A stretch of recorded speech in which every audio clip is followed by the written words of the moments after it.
Hello, focus. अपने पास आज का जो टॉपिक है, दो टॉपिक है। एक हमारे पास आ जाता है प्रेगनेंसी और एक आ जाता है हमारे पास प्लासेंटा। प्रेगनेंसी की बात कर लेते हैं तो सर आपका वो पीरियड जहां से एक बेबी के कंसीव करने की एबिलिटी स्टार्ट होती है, यानी कि कंसेप्शन से लेकर के बेबी के बर्थ तक के बीच का जो टाइम पीरियड होता है, इसको हम लोग बोलते हैं प्रेगनेंसी। यानी कि कंसेप्शन से लेकर के कहां तक? बर्थ तक। इसको हम लोग क्या बोलेंगे? प्रेगनेंसी। ये इसके बीच में जो टाइम पीरियड है उसको हम लोग बोलते हैं क्या? प्रेगनेंसी। दूसरी चीज, ये ह्यूमंस में, अगर ह्यूमंस में बात करें तो कहा जाता है नॉर्मली आपका 9 मंथ्स कहा जाता है, राइट? अगर इसको हम तोड़ने की कोशिश करें तो ये चीज़ें होता है, एटलीस्ट आपका नोटिस करिएगा, अप्रोक्सीमेट है 36 weeks plus minus 7 days. 36 weeks plus minus 7 days, ये आपका ह्यूमन बॉडी में प्रेगनेंसी। अब ये सवाल मत पूछेगा कि आदमी में कि औरत में, है ना? ये अब पूछने की जरूरत ना है, ठीक है आनंद जी? दूसरी चीज, अलग अलग ऑर्गेनिज्म में प्रेगनेंसी का जो टाइम होता है अलग होता है, प्रेगनेंसी जो होता है अलग होता है। जैसे मैंने अभी बोला कुत्ते का, तो कुत्ते का जो डॉग का प्रेगनेंसी जो होता है ना, वो 64 डेज। वो कितना बढ़िया है ना? कैट का होता है 63 डेज। और देखो इससे भी बड़ी है ना हाथी, तो इसका ये वाला आ जाएगा, इससे थोड़ी सी वो चीज होता है। तो एलिफेंट का हो जाता है हमारे पास, आप लोग तेज हो, तेज हम ही बताए हैं, 624 डेज एलिफेंट का प्रेगनेंसी टाइम होता है। ये हमेशा प्रेगनेंसी टाइम, अलग अलग ऑर्गेनिज्म में जो प्रेगनेंसी टाइम होता है वो वैरी करता है, राइट? मवेशी में और अलग होगा भाई, नहीं? अंडा, ये क्या बोलते हैं, मुर्गी में ना होगा प्रेगनेंसी टाइम, इंक्यूबेशन पीरियड होता है ना उसमें इसलिए नहीं होता क्योंकि वो बच्चे को जन्म देती है। ऐसा लिखा हुआ मैंने, कंसेप्शन टू बर्थ। कंसेप्शन मतलब जिस समय उसको पता चल गया, भाई मैंने बताया था कि कब वो पता चलेगा कि प्रेग्नेंट है, बताया था कब पता चलेगा कि वो प्रेग्नेंट है। याद आ रहा है? याद आ रहा है को? ये कॉर्टिकल ग्रेन्यूल्स याद आ रहा है? जिस क्लासेस में आपके कॉर्टिकल ग्रेन्यूल्स के बारे में बताया गया था कि वो रिलीज होकर के कॉर्टिकल एंजाइम से रिलीज करता है, और एंजाइम से रिलीज करके जाके जोना पेलुसिडा वाला लेयर में वो चीज करता है। उसी समय से हमारे पास यहाँ पे प्रेगनेंसी के स्टेट को पता चल जाता है कि the mother is pregnant, right? तो यहां से लेकर के बच्चे के जन्म तक के बीच में, बच्चा जो जन्म लेता है तो उस प्रोसेस को बोलते हैं हम लोग parturition. The delivery of the baby is said to be parturition. अब बात आती है कि सर जी पार्चुरेशन से और कंसेप्शन के बीच में एक बड़ा इंपॉर्टेंट स्टेज होता है, बड़ा इंपॉर्टेंट पार्ट होता है, जिसका नाम है हमारे पास प्लासेंटा। क्या है? प्लासेंटा। 1 मिनट आप नोटिस करो, कुछ सेंट माने 100 होता है, नहीं समझ आए?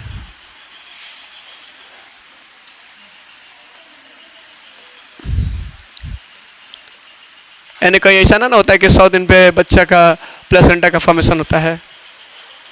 हो सकता है, हो सकता है। देखिए तो कुछ भी है, बायोलॉजी हो है, कुछ भी हो सकता है। आप बड़े मुस्कुरा रहे हैं आनंद जी, आप बड़ी फीलिंग्स ले रहे हैं ना? प्लासेंटा क्या है? बस बहुत ही आसान चीज याद रखिएगा, intimate connection between fetus and uterine wall of mother.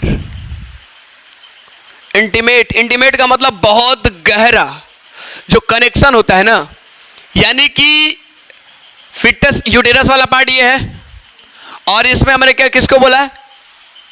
Intimate connection between fetus. Fetus ये है और यूटेरस के, मदर्स के यूटेरस वॉल के अंदर ये सारी चीज हो रही है ना? इसको हम लोग बोलते हैं क्या? प्लासेंटा। प्लासेंटा का मतलब होता है intimate connection between the fetus and the uterine wall of mother. बस हो गया। As we can see the figure, placenta की अगर बात करें काम क्या है, तो प्लासेंटा का काम बहुत अच्छा है। ये क्या करता है, दोनों के बीच में फीटस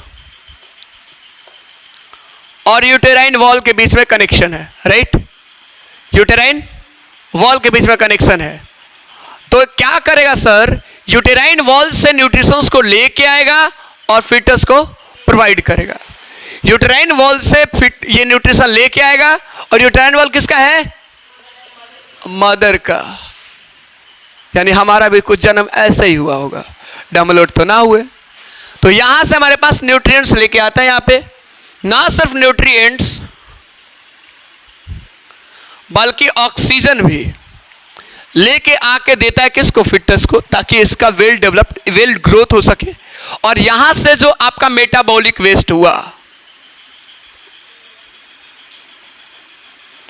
और उसके साथ साथ जो कार्बन डाइऑक्साइड निकला उसको डाके किसको दे देता है, यानी इधर से जो लेके आएगा वेस्ट प्रोडक्ट उधर से लेके आएगा, राइट।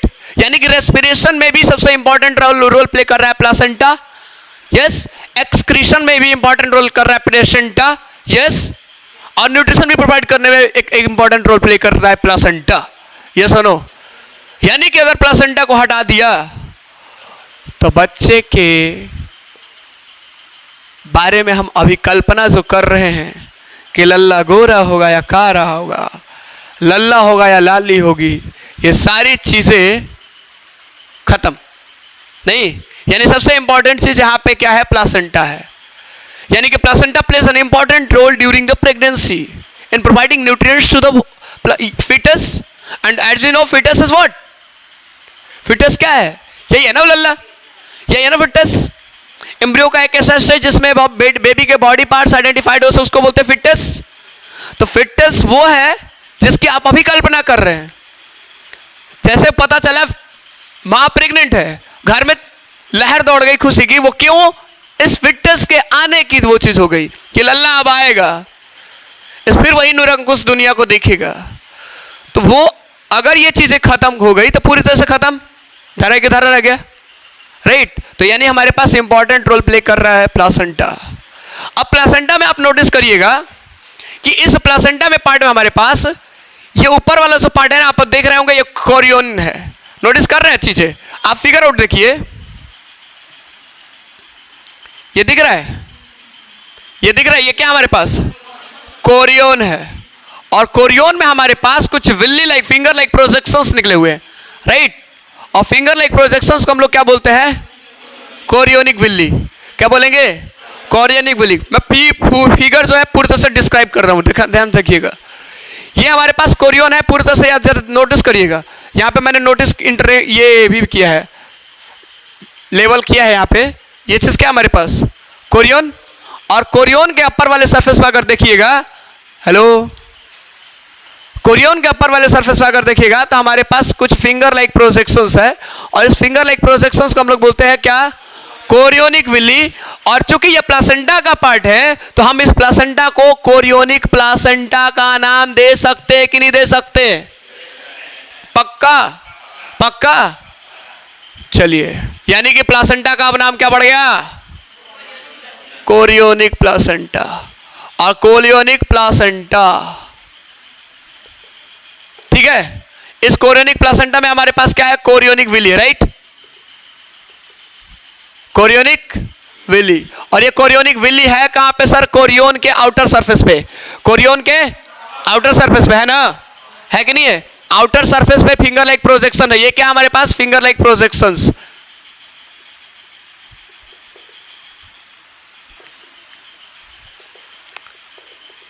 है ना, फिंगर लाइक प्रोजेक्शंस है। और ये कहां पे प्रेजेंट है, कोरियोनिक विली, कोरियोन के आउटर सरफेस पे। क्या करता है सर, ये आके यहां पे करता क्या है, कोरियोन के आउटर सरफेस पे ये जो फिंगर लाइक प्रोजेक्शंस है क्या करता है, यूटेरस के वॉल्स में पेनेट्रेट करते हैं। यूटेरस के वॉल्स को क्या करता है? पेनेट्रेट। कोरियोनिक कहाँ है बिल्ली? ये डार्क ना दिखेगा। Penetrates,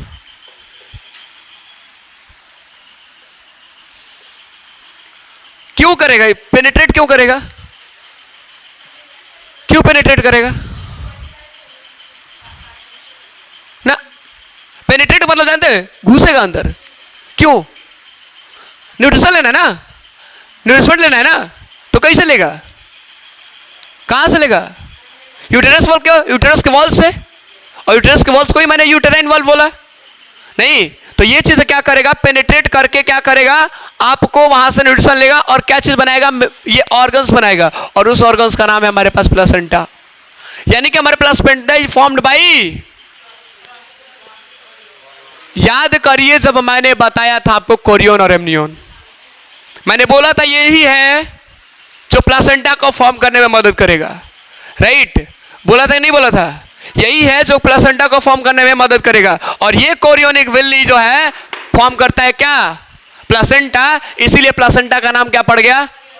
chorionic placenta. Human body में बात कर रहा हूं मैं, पूरे दूसरे चीज की बात नहीं कर रहा हूं, पूरे बॉडी मैमल्स की बात कर रहा हूं। Right? We human body have chorionic placenta. Placenta को हम लोग क्या बोल सकते हैं? Chorionic placenta. अभी और आएगा, देखिए क्या क्या नाम आएगा।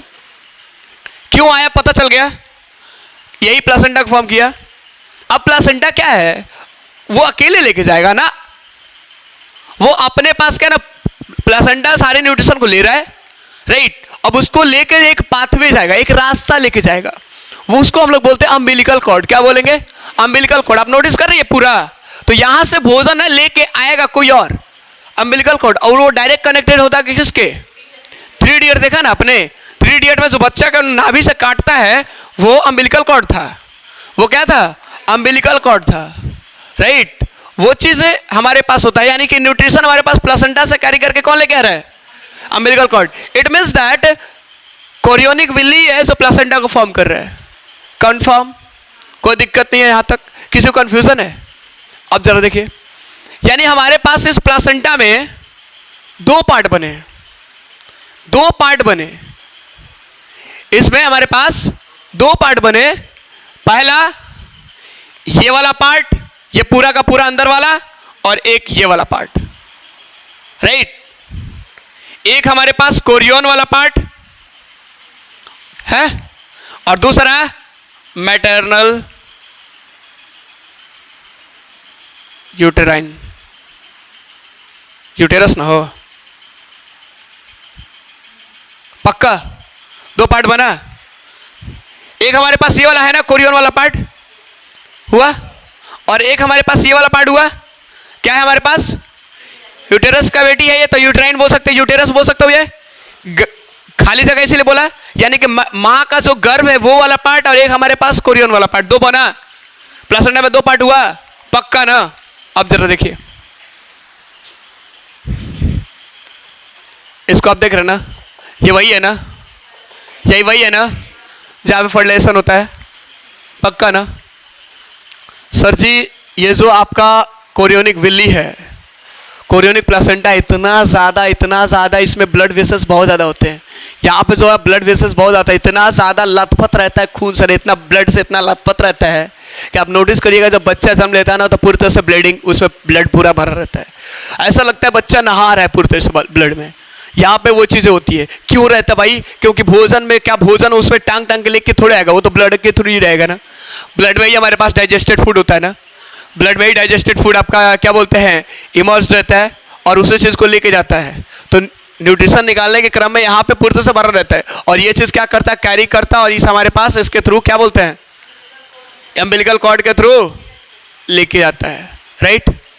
अम्बिलिकल कॉर्ड ही वो लेके आता है। यानी कि एक्चुअल अगर बात करें, जिस तरह से हमारे पास बॉडी में सर्कुलेटरी सिस्टम में पढ़ा था कि कैपिलरीज ही वो पार्ट है जहां से भोजन को एक्सचेंज करता है। एक्चुअल एक्सचेंज होता है आर्टरीज और वेन्स नहीं करता है। कौन करता है? कैपिलरीज। तो ठीक उस तरह से प्लेसेंटा से हमारे पास वो लेके आता कौन है? Umbilical cord. यानी अम्बिलिकल कॉर्ड भी इसी से कनेक्टेड है। राइट? पक्का? नोटिस करना पूरा चीजें। आप यहां पे अगर नोटिस करोगे इस वाले स्ट्रक्चर में हमारे पास देखो क्या क्या है। इस वाले स्ट्रक्चर में अगर बात करोगे तो देखो क्या क्या चीज है। तीन पार्ट हमें देख रहा है इस वाले पार्ट में। जो बेस वाला पार्ट है, जो आउटर वाला पार्ट है, उसको नाम दिया गया क्या? डेसिडुआ बेसिलिस। जो बाहर वाला है ये वाला पार्ट, इसको पैराइटलिस लिया हुआ है, राइट। पैराइटल का मतलब होता है, मैंने जितना भी पैराइटल आप नोटिस करोगे सब आउटर लेयर होता है। चाहे वो सेक्सुअल रिप्रोडक्शन फ्लावरिंग प्लांट्स में ले लो, parietal cells, primary parietal cells, वो बाहरी वाला होता है। तो ये वाला हमारे पास क्या है? Parietal layer. पैराइटल लेयर, ये चीज क्या है हमारे पास? पैराइटल है। यहां पे सबसे बाहर वाला हमारे पास डेसिडुआ पैराइटलिस। इसके थोड़ा सा अंदर जाओगे, ये वाला पार्ट हमारे पास बोलते हैं डेसिडुआ कैपिलरिस, कैप्सुलरिस, क्या बोलते हैं? और सबसे बाहर सबसे बेसिलिस, राइट। मतलब समझ में आ रहा ना? जो बेसल पार्ट है उसको बेसिलिस, जो बेसल पार्ट है उसको बेसिलिस, जो सबसे बाहर वाला पार्ट है पैराइटलिस, और जो बीच वाला पार्ट है हमारे पास उसको क्या बोला? कैप्सुलरिस। पक्का ना इतना? उसके पार्ट का नाम ही पूरा डेसिडुआ, उसका कवरिंग, उसका मीनिंग ही होता वही चीज है, राइट। और कोई ये वर्ड है एलेंटोइस का मतलब आपने सुना था कि नहीं सुना था? नहीं बताया था? अच्छा बताते हैं। फिटस तो क्लियर है। और नोटिस करिएगा ये फिटस हमारे पास बोला था कि एमनियोन के अंदर होता है। ये हमारे पास देखिए, कोरियोन बाहर, कोरियोन बाहर, और उसके नीचे होता है हमारे पास एमनियोन। यानी एमनियोन को अगर नोटिस करना होगा, एमनियोन को डिफाइन करना होगा, तो हमारे पास दो चीज लिख सकता है कि आउटर कवरिंग इसका कोरियोन है, और अंदर में हमारे पास ये वाला पार्ट होता है, यानी कि amniotic cavity, right, surrounded by. हमारे पास कोरियोन के बारे में लिखना होगा तो इनर एमनियोन और आउटर डेसिडुआ कैप्सुलरिस। पक्का? यहां पे हमारे पास ये एमनियोटिक कैविटी, मैंने बोला था एमनियोन के अंदर जो होता है हमारे एमनियोटिक कैविटी होता है। जो कैविटी का मतलब क्या है? खाली जगह। और उसमें हमारे पास जो होता है ना आपका एक फ्लूइड भरा रहता है, जिस फ्लूइड का नाम क्या है? Amniotic fluid. यहां तक में देखिए तो किसी कंफ्यूजन है? और ये चीज याद आ रहा है ना, म्यूकस वाला, प्लग ऑफ म्यूकस। म्यूकस क्या करता है? सर्विक्स में प्लग का फॉर्म करता है, जिससे बाहर से कोई दूसरा एंट्री ना मार सके।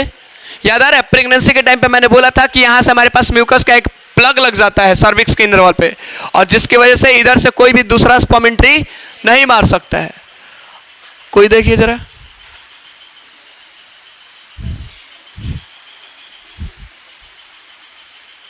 देखिए एक चीज और है। एक बात बताइए, इस कोरियोन वाले पार्ट को हम लोग फिटल पार्ट बोल सकते हैं? बोल सकते हैं। कोरियोन वाले पार्ट को हम लोग फिटल पार्ट बोल सकते हैं, क्योंकि इसी में हमारे पास फिटस होता है। बोल सकते हैं? बोल सकते हैं ना? और एक हमारे पास मैटरनल पार्ट। पक्का? यानी कि इसको कहीं कहीं फिटल पार्ट भी बोला जाता है, जो कोरियोन वाला पार्ट है। कोरियोन तो ये चीज़ है इसीलिए बोला गया क्योंकि यहाँ पे कोरियोन है। अब फिटस इसलिए क्योंकि यहाँ पे फिटल पार्ट इसलिए क्योंकि यहाँ पे फिटस प्रेजेंट है। इसी वाले रीजन में हमारे पास फिटस होता है, राइट। तो दो पार्ट हमारे पास देखने को मिल गए। दूसरी चीज़, एक चीज़ और हमारे पास देखने को मिल रहा है कि कोरियोनिक विली, मैंने बोला था यहाँ पे इतने ज़्यादा ब्लड वेसल्स होते हैं कि वो पूरी तरह से ब्लड में नहा रहा होता है। नहीं, रीज़न भी है ना, होना भी चाहिए ना वहाँ पे। अगर ना होगा तो फिर न्यूट्रिशन मिलेगा कैसे? यहाँ से ये लेके जाएगा कैसे चीज़ों को, राइट। एलेंटोइस, जब आपका यॉल्क सैक का फॉर्मेशन होता है तो आप अगर नोटिस करिएगा तो दोनों तरफ, एक तरफ निकला है, एक तरफ यॉल्क सैक है और एक तरफ ये चीज है। आपको जब बताया था सेकेंडरी यॉल्क सैक, प्राइमरी यॉल्क सैक, तो आप नोटिस कर रहे हैं कि आपका कुछ पार्ट जो है श्रिंक कर रहा है, और जो पार्ट श्रिंक कर जा रहा है वही एलेंटोइस वाला बन जाता है। इसका काम है यहाँ से अगल बगल चीज़ों से यहाँ पे इसको चीज़ें प्रदान करना, यानी कि न्यूट्रिशन को पहुँचाने में एक अहम भूमिका निभाता है। जबकि यॉल्क सैक का काम क्या है? कल ही बताया था, yolk sac is a supply of blood. मैंने बोला था, याद आ रहा है? ब्लड सेल्स का सप्लाई है पूरा। बोला था कि नहीं बोला था? कल ही बोला था ना। शॉक एब्जॉर्बेंट है, यानी कि झटका आएगा तो ये चीज़ें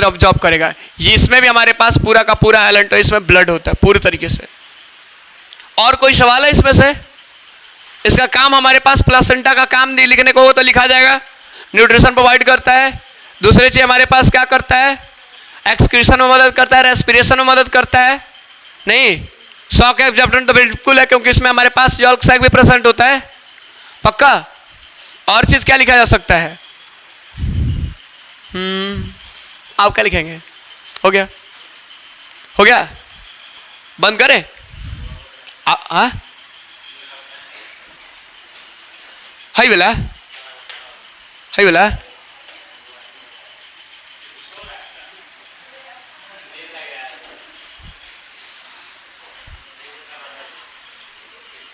बता देते हैं। हे में बार बार रिपीट सही नहीं है ना। अल्लाह देख लो, यहाँ पे है न्यूट्रिशन, यहाँ से आएगा और बड़ा बढ़िया से बेचारा ग्रो कर रहा है। ऐसा लग रहा है कि बच्चा सो रहा है। ये नॉर्मली ऐसे ही रहता है, नॉर्मली ऐसे रहे, कभी कभी उल्टा हो जाता है भाई।